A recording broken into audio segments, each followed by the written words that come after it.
Ladies and gentlemen, I've reversed the Haas livery on F126. Now, yeah, so when I mean by reversing the Haas livery, I'll basically swap the white bit for black and black for white, etc. on this car. So, I mean, I think it looks better in black. I think that the details are a bit more come alive and the white comes a lot more alive. I love the white and the red stripe. It makes it pop out more compared to the what they've got currently. So, but let me know what you think in the comments below. There's not too much else that's really gone on in terms of delivery. I haven't really swapped out any of the sponsors, but yeah, there's a few issues around the halo which have been fixed for you guys as well. But yeah, I think this looks good. I've kept the Haas logo on the back of the rear wing here in red. I was sort of analysing, should it be white, should it be red, and I just decided black and red. You know, to be honest, it looks quite good from the rear, so I thought I'd keep it as red. But I was thinking at some point, yes, I'm aware of that as well. The other thing to note is the Sing Ha, if that's how I pronounce them. I don't know, I'll butcher that name, I apologise, but I've kept their logo with the white outline. That's how it was in the default. Yeah, I'm not entirely too sure how I think about that. It's quite a difficult logo to be in white, really. So I've kept it sort of in black to try and make it look a little bit better. I think it probably looks a little bit better than what it would do if it had a full white background.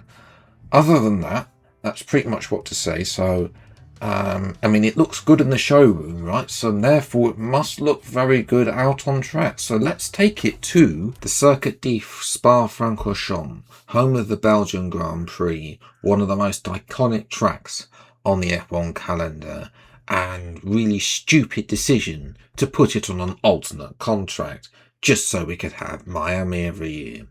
But never mind, I mean, you know, it's dry, so no threat of any rain whatsoever, which is good because I've not done any. I've done very limited wet weather running, and I mean the end of that running in Silverstone, that's all I've done. Race strategy is a bit interesting here because they're saying softs, and whenever I see softs on a race strategy, my heart sinks. Yeah, kind of hopefully that it's not going to be true, but I think we might be using the hards. We'll have to wait and see. Throttle lights though are out, and away we go for the Belgian Grand Prix, and it's an awful start. What on earth is that? Moving about 2 miles off the line. Hajjal had a poor start and has darted down the inside of turn 1, trying to get in front of one of the Ferraris there on the left-hand side as well. I believe it is Leclerc. Leclerc's AI, by the way, is not having a great time compared to his real time. As the two Mercedes starting down the order too, unlike real life. They're going side by side for Eau Rouge, up Radion, of course, as well. And they're almost going 4 wide. I mean, yeah. The AI going a little bit bonkers here, but nevertheless, I'm going to try and get in front of Leclerc as well as go down the hill, then come up next. Got in front of Leclerc, yes I can. Leclerc, one at Silverstone, will not be happy with that. This is then Norris getting past one at Antonelli there. Now I'm closing in. Look at this on the back straight. We saw this in qualifying a little bit with Verstappen, with Hajjal giving Verstappen the toe. It seems that the best place to overtake is on this run to the final corner. Again, a little bit of barging out of George Russell there, but I mean, we'll carry on. FIA clearly not interested in that, just like they weren't interested in Leclerc making contact with Piastri in yesterday's Grand Prix. Next up will be Antonelli, of course, who, unlike in real life, his AI is very timid and very easy to overtake on the approach to Eau Rouge. But if you think this overtake, yeah, you know, this overtake's done. In previous year, I mean, just look at that. He's gone. Yeah, he's gone back in front as well. That is Isaac Hajjar going slowly as one of the racing bulls overtakes him. And Hajjar, who started on the hard tyres, had the awful start, is out. And Valtteri Bottas has got damage in his tub of lard. So that's why there's a slight virtual safety car. And look at this. We're under a virtual safety car. Cannot be serious! This is not the first time Russell's AI is illegally overtaken me under a safety car. Like, I was on track right at that point, and, you know, that's an illegal overtake in my view. That should have been a penalty for Russell there, but, you know, the FIA, I don't know if there's favouritism towards the AI, but I'm just going to get past him straight away. I'm not having any of this. And Antonelli, well, we might as well have 2 for 1, right? I mean, let's see if we can get past Antonelli here. No, Russell's going to come past. I'm going to get past Antonelli. And Russell's also going to get past Antonelli too. As well, then Russell's going to have a go into the bus stop. Of course, I'm not going to allow him to get past because, you know, this is payback. You should not have overtaken me under the virtual safety car.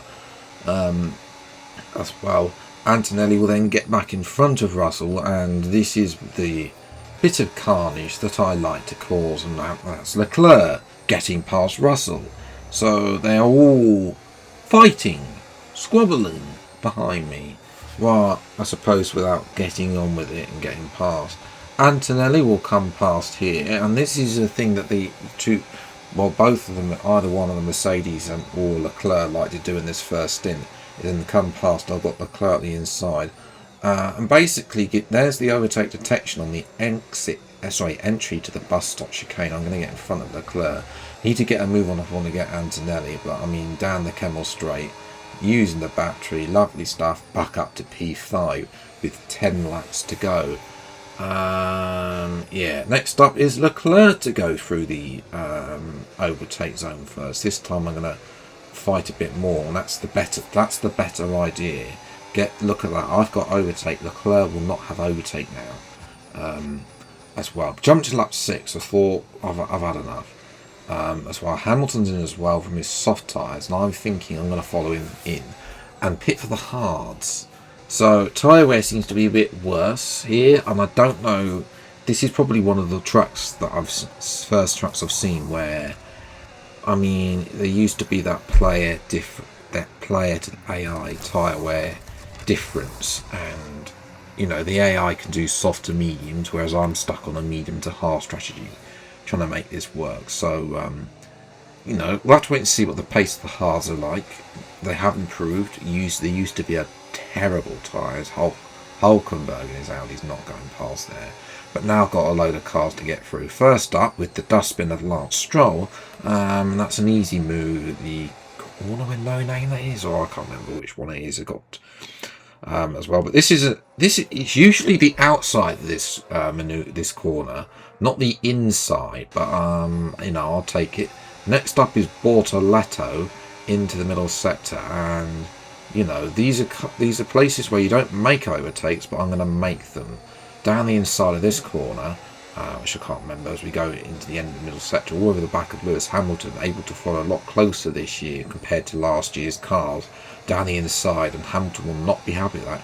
And he's stuck behind Perez, and Perez is doing 2 mile now on the exit. Just going to blast past with a little bit of boost to help me up into P12, make that P9. Fortunately, Hamilton was unable to get slowed up by Perez, and Hamilton has decided to try and barge his way through at Eau Rouge. Absolutely not having any of that. But I'm now out of battery, so I mean, I might as well just wave there's the white flag. Bye Lewis. But he seems very slow on the approach to the bus stop, so I'm easily able to get past him as well. He's had a go here into turn 1. And this was a point where I tried to switch back and didn't quite work. Moved to lap 10. The 2 Mercedes, one of the Mercedes is coming, Russell, I think the other one's coming in as well soon. The 2 McLarens, by the way, are in a world of their own up at the front. Unlike in real life, they seem to be very good. Max Verstappen is P3, he's just up the road. And then, of course, we as Ocon are P4 as well, as but Piastri setting a new fastest lap. That is Antonelli this time. So Antonelli and Russell both cleared Hamilton, who seemed to have dropped backwards in this phase of the play, as well, as I'm going to try and keep Russell behind. I'll try to keep Antonelli there, but that's a little bit, I mean, yeah, that'd probably be a penalty in real life, but this is the game, so I mean, you know, as well as I'm going to try and defend this position. I've lost that 4th place, sadly, to Antonelli.